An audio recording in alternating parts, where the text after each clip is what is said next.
আপনারা সকলে পূর্ণিমা এবং শাবনূরকে তো চিনেই থাকবেন। এই দুই নায়িকার ভিতর কোন নায়িকা সবথেকে বেশি জনপ্রিয়? বাস্তবে কি সৌন্দর্যে পূর্ণিমা শাবনূরকে হার মানাবে? চলুন জেনে নেওয়া যাক আজকের এই ভিডিওর মাধ্যমে। পূর্ণিমা ১৯৮১ সালের ১১ই জুলাই বাংলাদেশের চট্টগ্রামে জন্মগ্রহণ করেন। তার পৈতৃক বাড়ি চট্টগ্রামের ফটিকছড়িতে। তার বেড়ে ওঠা ঢাকায়। তার পারিবারিক নাম দিলারা হানিফ ও ডাকনাম রীতা। পূর্ণিমার চলচ্চিত্রে আগমন জাকির হোসেন রাজু পরিচালিত এই জীবন তোমার আমার দিয়ে। চলচ্চিত্রটি মুক্তি পায় ১৯৯৭ সালে। তখন তিনি ক্লাস 9-এ পড়তেন। মিস ডাইনা ও কাল্লু মামা ছায়াছবিতে বেশ খোলামেলা পোশাকে হাজির হয়ে দর্শকদের নজর কাড়েন তিনি। ২০০৩ সালে মুক্তি পায় তার সবথেকে সফল ছবি মতিউর রহমান পানু পরিচালিত মনের মাঝে তুমি। এটি বাংলাদেশ ভারতের যৌথ প্রযোজনায় বাংলাদেশের সবথেকে সফল ছবির মধ্যে অন্যতম।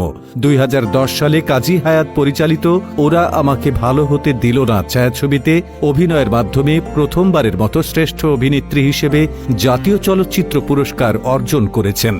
একই বছর পরাণ যায় জলিয়ারে ছায়াছবির জন্য মেরিল প্রথম আলো পুরস্কারের জন্য তারকা জরিপ শাখায় শ্রেষ্ঠ চলচ্চিত্র অভিনয় শিল্পী নারী বিভাগে মনোনীত হন। একই বছর তিনি মান্নার প্রযোজিত শেষ চলচ্চিত্র পিতামাতার আমানতে মান্নার বিপরীতে অভিনয় করেন।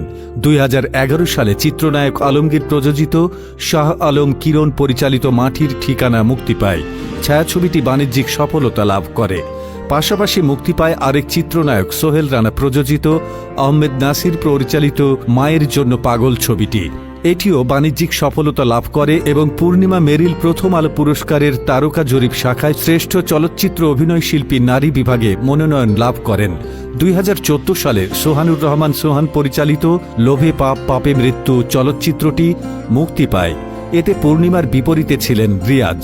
কন্যা সন্তান জন্মানোর পর তিনি অভিনয় থেকে বিরতি নেন এবং ২০১৬ সালে ফিরে আসেন প্রতিবন্ধীদের নিয়ে নির্মিত চলচ্চিত্র বন্ধ দরজা দিয়ে। ২০০৭ সালের ৪ নভেম্বর পারিবারিকভাবে আহমেদ জামাল ফাহাদকে বিয়ে করেন। ২০১৪ সালের ১৩ এপ্রিল তিনি প্রথম কন্যা সন্তানের মা হন। তার মেয়ের নাম আরশিয়া উমাইজা। শাবনূর ১৯৭৯ সালে ১৭ ডিসেম্বর বাংলাদেশের যশোর জেলার শার্শা উপজেলার নাভারণে জন্মগ্রহণ করেন। পারিবারিকভাবে তার নাম রাখা হয় কাজী শারমিন নাহিদ নূপুর। চলচ্চিত্রে আগমনের পর পরিচালক এহতেশাম তার নাম রাখেন শাবনূর। শাবনূর শব্দের অর্থ রাতের আলো। শাবনূরের পিতার নাম শাহজাহান চৌধুরী। তিনি ভাই বোনের মধ্যে সবচেয়ে বড়। তার ছোট বোন ঝুমুর এবং ভাই তমাল দুজনেই নিজ নিজ পরিবারসহ অস্ট্রেলিয়া প্রবাসী। শাবনূরের প্রথম চলচ্চিত্র চাঁদনি রাতে ১৯৯৩ সালে মুক্তি পায়। ছবিটি পরিচালনা করেন এহতেশাম এবং তার বিপরীতে নায়ক ছিল সাব্বির। এই ছবিটি ব্যর্থ হয়। পরে চিত্রনায়ক সালমান শাহের সাথে জুটি বেঁধে ১৪টি চলচ্চিত্রে অভিনয় করেন, যার প্রায় সবগুলোই ব্যবসায়িক মানদণ্ডে সফল ছিল। সালমান শাহ শাবনূর জুটির প্রথম ছায়াছবি জহিরুল হক পরিচালিত তুমি আমার ১৯৯৪ সালে মুক্তি পায়। একই বছর শাহ আলম কিরণ তাদের নিয়ে ফারুক কবরী জুটির সুজন সখী চলচ্চিত্রের রঙিন পুনর্নির্মাণ করেন। ১৯৯৫ সালে এই জুটির স্বপ্নের ঠিকানা চলচ্চিত্রটি বাংলাদেশের দ্বিতীয় শীর্ষ ব্যবসা সফল চলচ্চিত্র। পরের বছর তিনি স্বপ্নের পৃথিবী চলচ্চিত্রে অভিনয়ের জন্য শ্রেষ্ঠ অভিনেত্রী বিভাগে বাদশাহ পুরস্কার অর্জন করেন। এরপর তিনি সালমান শাহের বিপরীতে তোমাকে চাই ১৯৯৬ ও শিবলি সাদিক পরিচালিত আনন্দ অশ্রু ১৯৯৭ চলচ্চিত্রে অভিনয় করেছেন। স্বপ্নের পৃথিবী পরে তিনি নায়ক রিয়াজের বিপরীতে অভিনয় করে দারুণ সফলতা অর্জন করেন। রিয়াজের বিপরীতে ১৯৯৭ সালে মন মানে না ও তুমি শুধু তুমি এবং ১৯৯৯ সালে অভিনীত ভালোবাসি তোমাকে ও বিয়ের ফুল ছায়াছবিগুলো ব্যবসা সফল হয়। পাশাপাশি তিনি অভিনেতা ফেরদৌসের সাথেও সফল হন। এছাড়াও তিনি মান্না শাকিব খানের সাথে অভিনয় করে সফল হয়েছেন। এ সময় তিনি ভালোবাসি তোমাকে চলচ্চিত্রের জন্য শ্রেষ্ঠ অভিনেত্রী বিভাগে বাদশাহ পুরস্কার লাভ করেন এবং ১৯৯৮ ও ৯৯ সালের চলচ্চিত্রের জন্য এ পর্যন্ত টানা ২ বার তারকা জরিপে শ্রেষ্ঠ চলচ্চিত্র অভিনেত্রী বিভাগে মেরিল প্রথম আলো পুরস্কার লাভ করেন।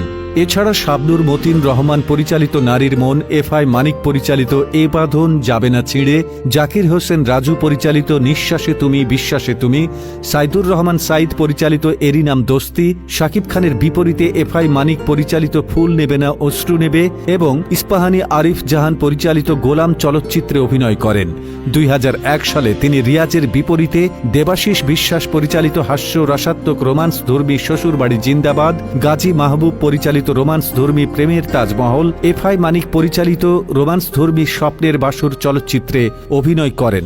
পরের বছর আমজাদ হোসেন পরিচালিত সুন্দরী বধূ, এফআই মানিক পরিচালিত হৃদয়ের বন্ধন ও স্বামী স্ত্রীর যুদ্ধ, জাকির হোসেন রাজু পরিচালিত মিলন হবে কতদিনে ও ভালোবাসা কারে কয়, শাহাদত হোসেন লিটন পরিচালিত ও প্রিয়া তুমি কোথায় এবং আজাদি হাসনাত ফিরোজ পরিচালিত সবার উপরে প্রেম চলচ্চিত্রে অভিনয় করেন। 2000 থেকে 2002 সালের চলচ্চিত্রের জন্য তিনি টানা 3 বার তারকা জরিপে শ্রেষ্ঠ চলচ্চিত্র অভিনেত্রী বিভাগে মেরিল প্রথম আলো পুরস্কার লাভ করেন। 2011 সালের 6 ডিসেম্বর ব্যবসায়ী অনিক মাহমুদের সঙ্গে শাবনূরের আংটি বদল হয় এবং 2012 সালের 28 ডিসেম্বর তাকে বিয়ে করেন। এরপর তিনি অস্ট্রেলিয়ায় বসবাস শুরু করেন এবং নাগরিকত্ব লাভ করেন। 2013 সালের 29 ডিসেম্বর তিনি প্রথম ছেলে সন্তানের মা হন। তার ছেলের নাম আইজান নিহান। বন্ধুরা, এই দুই নায়িকাদের ভিতর কোন নায়িকা সব থেকে বেশি জনপ্রিয় বলে আপনার কাছে মনে হয় অবশ্যই আমাদের কমেন্ট বক্সে জানিয়ে দিবেন।